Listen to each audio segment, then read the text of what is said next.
Morning, church. So I'm feeling a little insecure up here because a lot of people are gone today. So I'm going to need you guys to make some extra noise to make up for that. All right. Thank you. I appreciate that, Nicole. Yes, I get today to preach about something I'm very excited about, emotionally healthy relationships. This is a series that we're kicking off today. Jeff did an intro of it a few weeks back, but just to give you a recap of it, this book is a set of small, quiet times to do twice a day for 5 days each week, and they focus on relationships. How do you build relationships? How do you improve relationships? How do you grow in your relationship with God? All of that.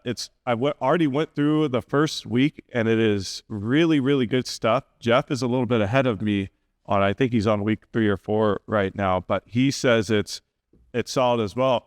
And so what I'm hoping is as we go through this, you guys will be excited about it. We're going to be taking, it's a really cheap book to get, to be honest, but you don't have to get it if you don't want to, because what we'll be doing is all the family group leaders will be taking pictures of the quiet times for each day and sending it to you either the morning of or the night before with it. So you can just pull it up on your phone and look at it. And we'll ask your Doreen and you hate technology, in which case you should probably just get the book. There you go. Yeah. But it should be really exciting thing. The other quick side note too, just to kind of piggyback off Doreen's announcements today, be sure to be inviting people to Easter. I know some people are going to be out of town and traveling, but also people are going to be coming in town too as well. Make sure to invite your friends and family to the Easter service. This is probably for Christianity the biggest worship weekend out of the year, right? I mean, he's risen. That's the whole point. Right here. If he just died and nothing else happened, none of us would be here right now with it. So let's be sure to invite people, invite friends, invite family out to this so that we can start building more relationships within the community with it. And then last thing, the disaster that happened recently with all the tornadoes, I think that's really important. I know we did a really good job donating to the, I always call it the Bethany house, but I know it's not the Bethany. Yeah, Rebecca's place, Haven. Thank you.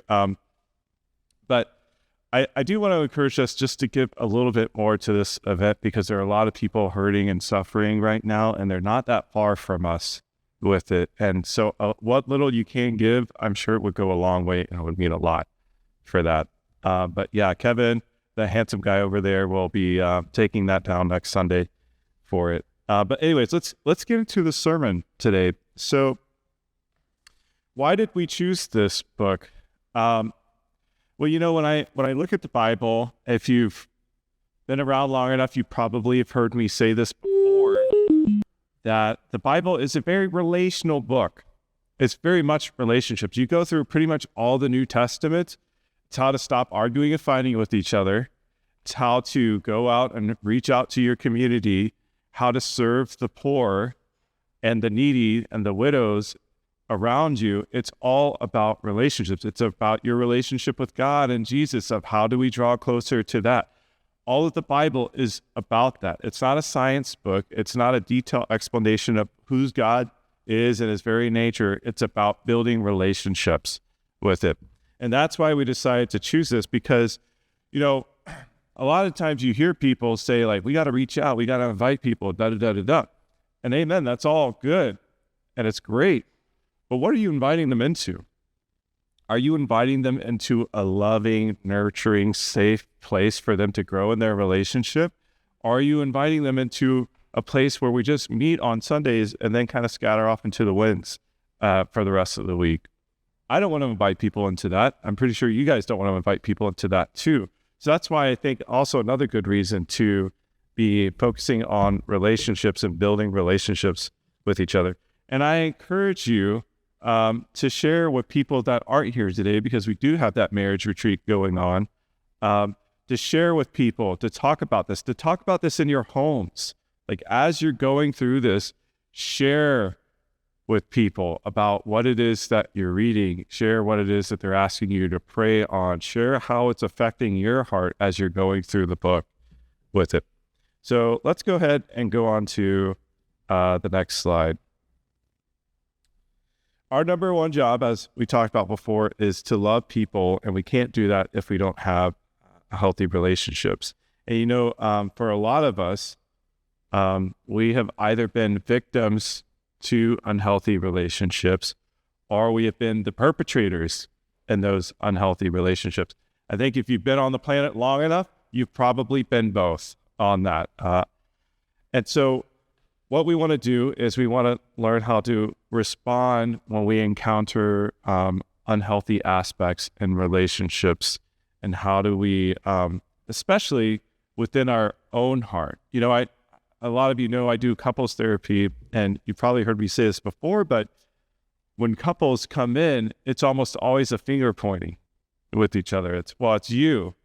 She does this. You should really get on to her because she won't keep doing it. Well, that's because he does that. He snores at night, so I can't get any sleep. So you need to fix his snoring so I can sleep at night. Then I won't be so crabby and yell at him the next day, kind of thing. That's the kind of stuff you see a lot in couples work, is a lot of finger pointing in the beginning. And so part of the job is getting to look inward into your own heart and ask yourself, what am I doing? How am I affecting the relationships around me? A lot of us, we've been hurt and rejected in the past, and so we don't want to take that risk to go out there. Instead, we want to play it safe, but then we get mad when nobody reaches out to us, kind of thing. And it's easy to put that responsibility on somebody else and go, they're the reason. But I encourage you to take responsibility for yourself and what could I do to better those relationships? And maybe for some of us, we've had better interactions with people before. We got really hurt by that. So what do we want to do? Now we only want to stay with the people that we're comfortable with, and we don't want to go outside that comfort zone with it. And so that's part of it, is stretching yourself, learning how to love others, even if they don't necessarily reflect that love back to you with it. Next slide. So I'm going to start with a scripture that is on day 3 of the first week of the book. It is on Luke 10, 38, Luke 10, verses 38 through 42. It says, as Jesus and his disciples were on their way, he came to a village where a woman named Martha opened her home to him. She had a sister called Mary, who sat at the Lord's feet listening to what he said. But Martha was distracted by all the preparations that had to be made. She came to him and asked, Lord, don't you care that my sister has left me to do the work by myself? Tell her to help me. I'm pretty sure if you've hosted before, you can relate to that, where you feel like the house has to be spotless and you're so focused on making sure everything is perfect with it. And then you get probably a wife getting mad at her husband for not helping out enough with that. It's a very common thing that happens. But listen to Jesus' response. Martha, Martha. If anybody repeats your name twice, you done messed up. Martha, Martha, the Lord answered, you are worried and upset about many things, but few things are needed, or indeed only one. Mary has chosen what is better, and it will not be taken away from her. And I love Jesus' response to this because he cuts right to the heart. If it was us, here's probably what would have happened. Let's say instead of Martha going to Jesus, Martha came to me, Jason, right? And she says, Jason, don't you care that my sister has left me to do the work by myself? Tell her to help me. And I'm like, she did what? That's so rude. That's so selfish. Why would she do that? Doesn't she appreciate you with this? Let's go together and we're going to confront her on this because she needs to deal with this sin, kind of thing, right? That's how we would probably respond if it was us. We wouldn't respond the way that Jesus responded to it and go, no, she's doing exactly what she's supposed to be doing with it. And that's why we all can learn a valuable lesson from Mary in this, because we all need to just slow down and sit at the feet of Jesus. We always start off with the best intentions, right? Like I can imagine Martha gets up brushing her teeth with camel hair or whatever they used to brush their teeth back then, goes out, doing her shopping and whatnot, and boom, there's Jesus, right? She's listening to him like, this guy's amazing. Let me invite him to my home so I can hear more of this, right? Like, that's a very, well-intentioned thing right there. She's not planning this. This all just happened, right? So she invites him in, and she's probably like the rest of us. If we were to go into somebody's house on a random Tuesday and walk in, it's probably not going to look like on the cover of a magazine with it. It's going to look a little bit messy. It's going to look a little bit lived in with it. And so now Martha's thinking, oh, I got to do all of these things with it. She starts off with the best intentions, but then the distractions start to get in the way with it. Now she's busy worrying about the food. She's busy worrying about cleaning the house. She's busy worrying about entertaining Jesus with it. And this whole time, what's Mary doing? Mary's not worried about any of this. She's not worried about what the house is. Who cares about the house? The house will be there tomorrow. Jesus is only going to be here for a short time. Let me sit and talk with him. Let me listen. But you got to imagine for Martha, she's just sitting there. She's having a grand old time. Man, I hate that Mary. She's so ungrateful. And so when Mary doesn't join her in the worry, what does Martha do? She does what's very human. She becomes resentful. Think about the last time you felt anxious and somebody else didn't join you in your anxiety. How can you tell if somebody is anxious? There's a really easy way to tell if somebody deals with anxiety. When you hang out around them, do you start to feel anxious? Because anxiety is contagious. It spreads. It doesn't just stick with that one person. It spreads to somebody else. And so when you're around an anxious person, you start to feel anxious as well because they start talking about all the things that you should be worried about in life. And that's exactly what Martha's doing. And so when Mary doesn't respond and join in on that, she becomes resentful. But with Mary just wanting to focus on Jesus and wanting to be close with Jesus, she's able to avoid the distractions that are going on around her. How are we doing with that? How are we doing with avoiding the distractions in life? There's so many distractions. I mean, we could just name them off like boom, boom, boom, boom, boom. Work, bills, chores, family, friends, relationships. Like there's just boom, boom, boom, boom, boom. There's all these distractions. Entertainment, movies, video games, sporting events. There's just so many things that can distract us and take our eyes off of Jesus with it. But Mary is staying laser focused on Jesus. People with anxiety want others to feel worried and upset, and they're angry. And people who are angry want others to become angry. People who are depressed, they don't want to hear positive things. You go up to somebody who's depressed and say, hey, buck up, it'll be a good day. That's the last thing they want to hear with it. They want to be depressed, and they want you to be depressed with them. And that's not always a bad thing to be sad with someone, but that's what we tend to do. And so as you see Martha with Jesus, she wants him to pick sides with it. Isn't that interesting? She wants him to pick a side. Not only that, but she believes in the righteousness of her own cause in it. So naturally, Jesus should believe in that cause as well. Think about when you get mad and upset at someone. People usually argue because they believe they're in the right. So what happens when two people who believe that they're in the right disagree with each other? Yeah, they bicker and argue with each other. And that is exhausting. It is damaging. It is harmful. Don't get me wrong. As a therapist, I love conflict. I think conflict can be a really healthy, wonderful thing. I know that sounds weird to say that, but I really do, because I believe there's such a thing as navigating conflict in a healthy way, where we're not putting each other down, or we're not attacking each other, or making each other feel stupid or dumb, but we can listen and validate each other's feelings and recognize that just because I see things this way doesn't mean that you automatically have to see it my way, kind of thing. There's room for different perspectives on this. But when you're struggling, you don't have room for somebody else's perspective on it. I would imagine for Martha, she must have felt very confused by Jesus, right? Like, what are you talking about? And probably a little hurt too that Jesus didn't take her side on things. And now she has to manage and navigate those emotions that are going on.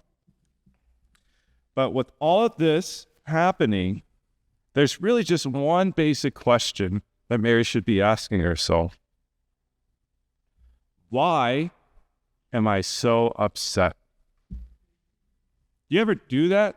When you're mad or upset, do you ever just stop and ask yourself, why am I so upset right now with it? What's going on? You know what's an interesting thing is research actually shows that if you can identify the feelings that you're having and why you're having that, it actually helps to reduce the intensity of your emotions. Just that simple act of identifying what you're feeling and why you're feeling that way. Stop focusing on the other person. Go inward. Explore the self. That's a really powerful thing to do. The irony in all this is she was just trying to be welcoming and a good host, and she loses sight of her original purpose. How do you know if you're being a Martha? Right? I know we talk about Karen, but in the Bible, it's a Martha. How do you know if you're being a Martha? Ask yourself, how do others react when you interact with them, especially when you're upset and distressed? Do you see them becoming angrier and more hostile? Do you see them becoming sympathetic and concerned? I often say it's not what you say that's the problem. It's how you say it. That's the problem. Your tone, your facial expression, your attitude, it's how you say it that is most likely to cause the most conflict. Let's go to the next slide. Matthew 7. Oh, man. So here's the thing with Matthew 7. Matthew 7, outside of John 3:16, is probably the most quoted verse because everybody loves, do not judge. Don't judge me. Don't judge me. But they miss the bigger context of it. Because if they read the full thing, it's actually a lot harder. And starting in verse 1, it says, do not judge, or you will be judged.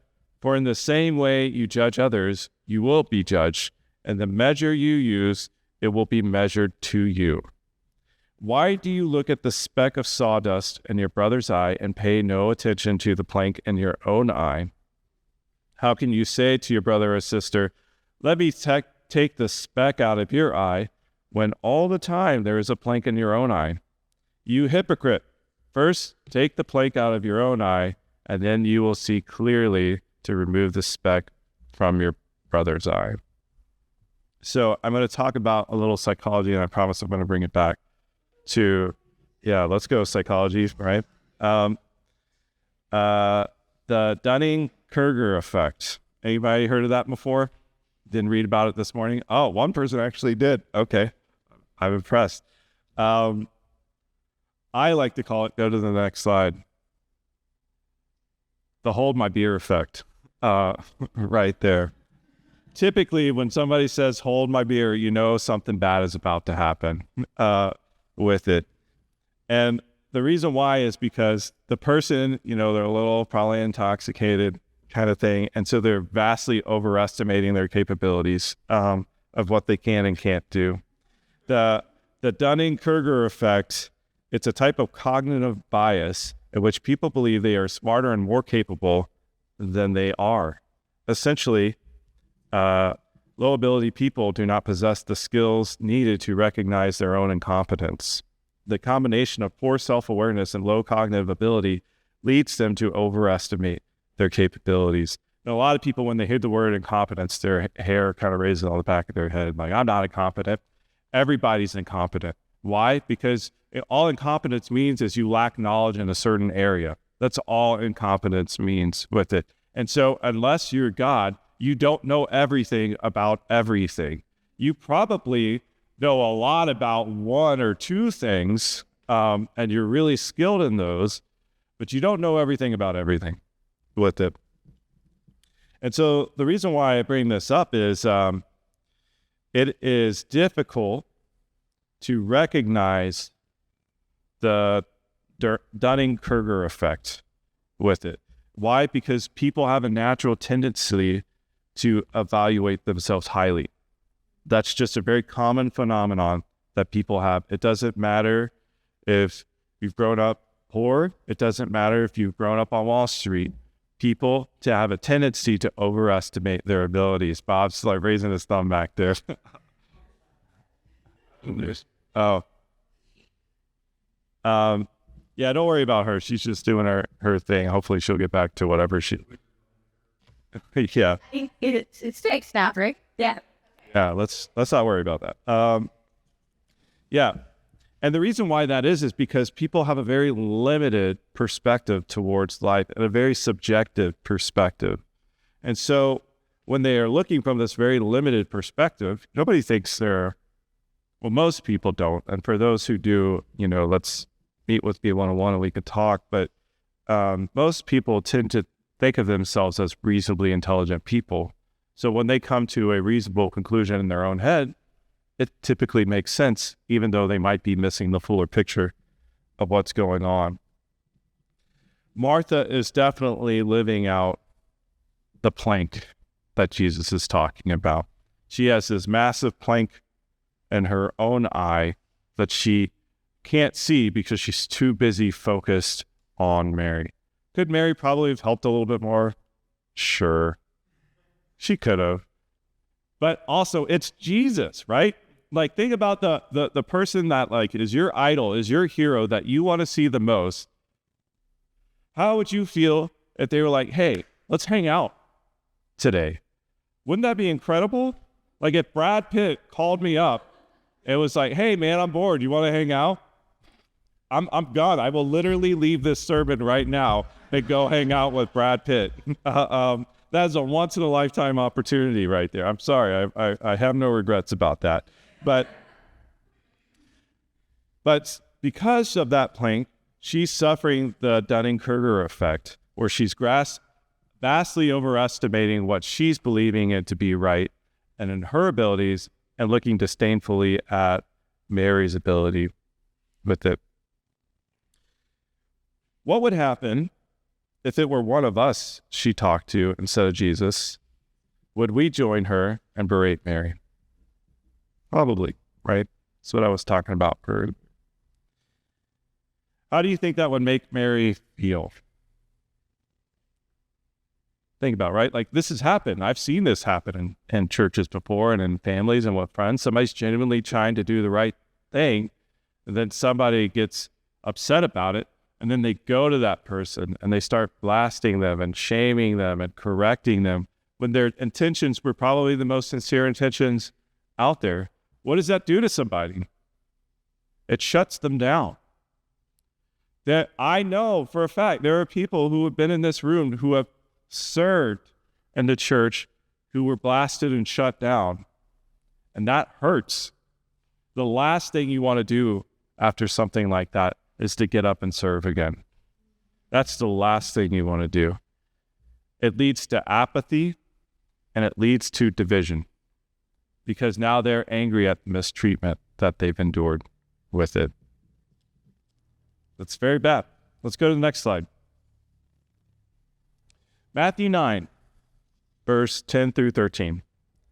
So Jesus is talking to the Pharisees, and they are upset because of who Jesus is hanging out with. And in verse 2 it says, while Jesus was having dinner at Matthew's house, many tax collectors and sinners came and ate with him and his disciples.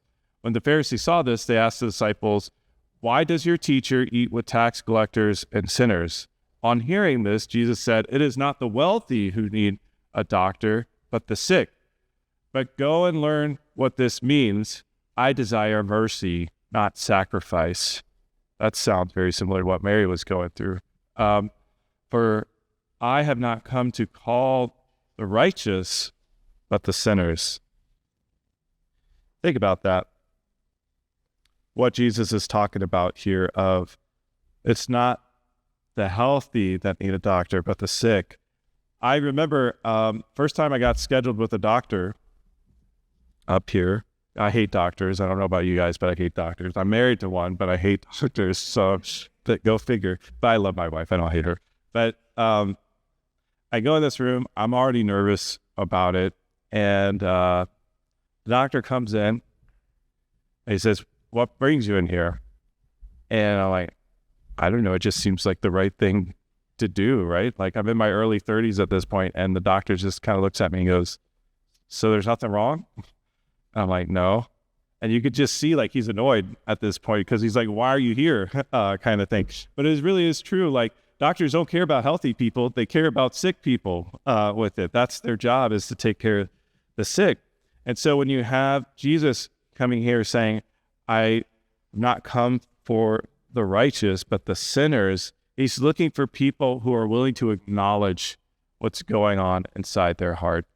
He's looking for people who are willing to admit that they're not perfect, that they have flaws. He's looking for people that are willing to admit that they need help and that they don't have all the answers to life with it. He's looking for people who are humble in heart.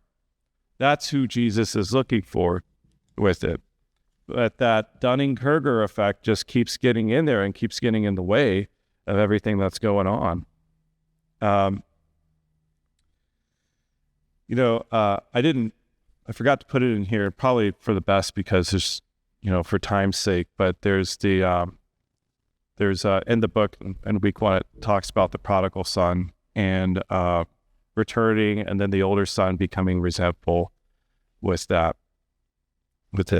And I like that because I think there's a strong connection between the older son and Martha in the sense that they both are doing what appears to be correct in the moment, right?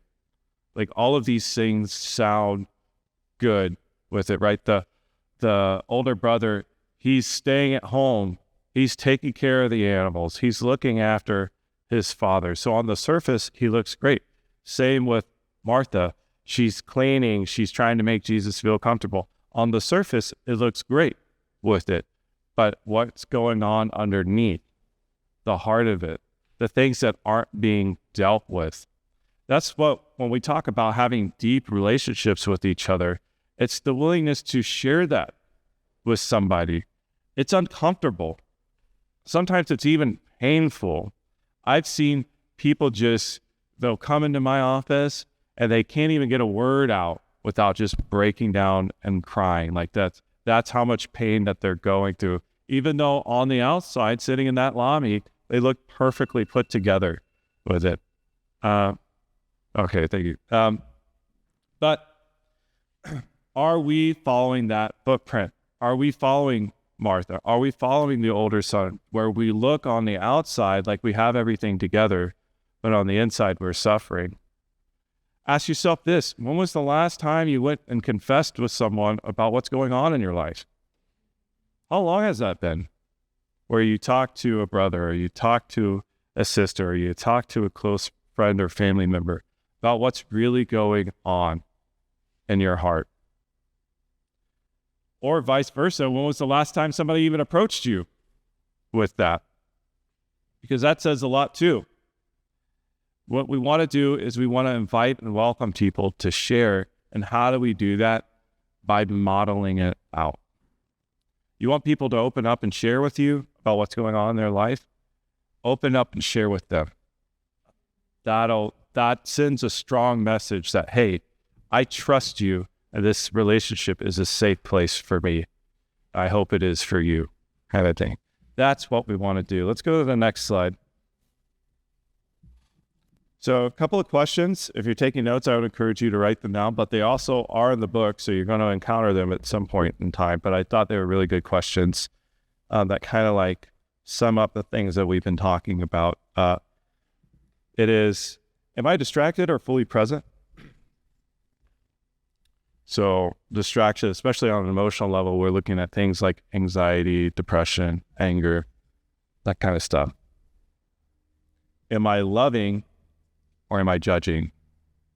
That's one of the sad things that Christianity has, in America at least, is although we're supposed to be the most loving, non-judgmental people, we're known as being the most harsh, critical, and judging people out there. That's our reputation. It's a very painful one. And then the last one, am I open or closed to change? Do I want to learn from Jesus? Do I want to grow as a person? Am I open to hearing others' input or feedback? Or do I get angry and dismissive? Or do I shut down and withdraw from that person? These are things to examine and look at in your own heart. Next slide. This will be the last verse that we look at. Mark 14, verses 3 through 6. So Jesus is at another house, and it says, while he was in Bethany, reclining at the table at the home of Simon the leper, a woman came with an alabaster jar of very expensive perfume made out of pure nard. Not sure what a nard is, but I'm assuming it's very expensive. She broke the jar, poured the perfume on his head. Some of those who were present were saying indignantly to one another, why this waste of perfume? It could have been sold for more than a year's wages and then money be given to the poor. And they rebuked her harshly. What we were talking about earlier, right? Somebody starts with the best intentions and then they get attacked for it. But Jesus stands up and he says, leave her alone. Why are you bothering her? She has done a beautiful thing to me with it. So I promise, again, we're going to get back to that slide or that scripture, but let's jump to the next slide. That is Pedro Arupe. He's a Jesuit priest, born in 1907, passed away in 1991.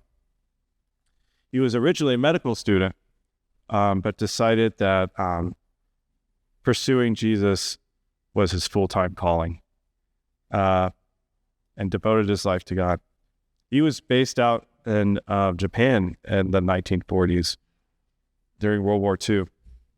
And as you know, relationships were not great.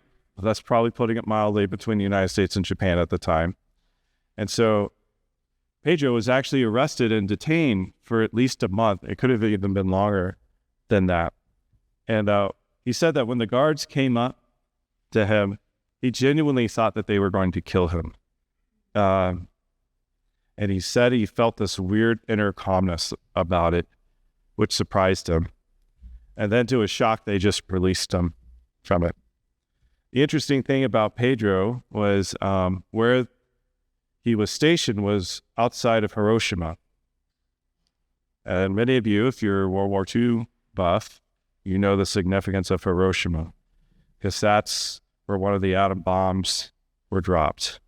When you add up the totality of that death, it was 140,000 people that were killed, either immediately from the blast or from the radiation effects afterwards. If you can go to the next slide. So on the left side, that's what Pedro woke up to. And then on the right side, that's what he went to bed to, right there. It's insane, the damage. And what's even crazier in my mind is if you go to that place now, they've completely rebuilt that whole city up. It's phenomenal. You wouldn't even know that this had happened there. That's how resilient the Japanese people are with it. But he has a quote that the book talks about that I wanted to read to you guys, and this is where it'll start to connect back to that scripture that we were looking at with it. Pedro writes, "Nothing is more practical than finding God, than falling in love in a quite absolute final way. What you are in love with, what seizes your imagination, will affect everything. It will decide what you will get out of the bed in the morning. It what you will do with your evenings, how you will spend your weekends, what you read, whom you know, what breaks your heart, and what amazes you with joy and gratitude. Fall in love, stay in love, and it will decide everything. When you look at this scripture,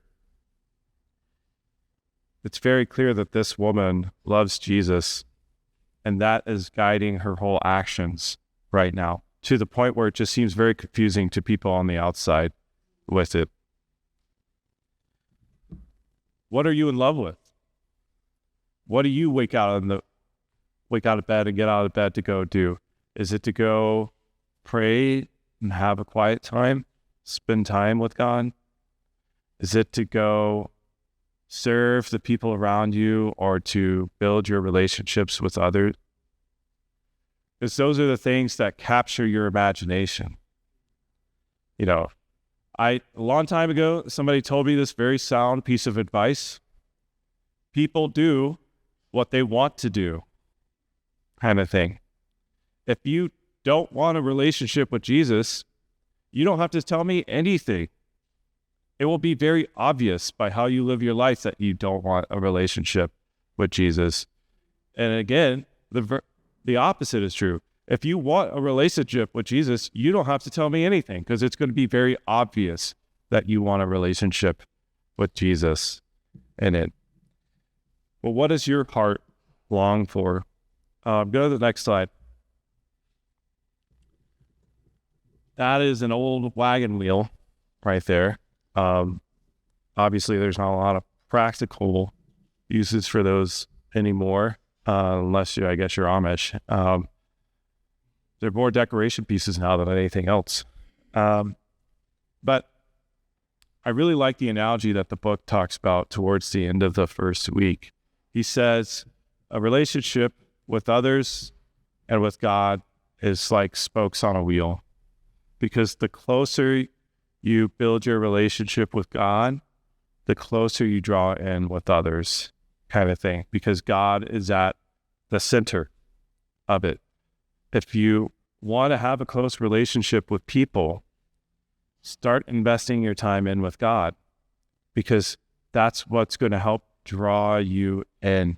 That's what's going to help you become more compassionate, more loving, more gentle, more faithful in your relationships with each other.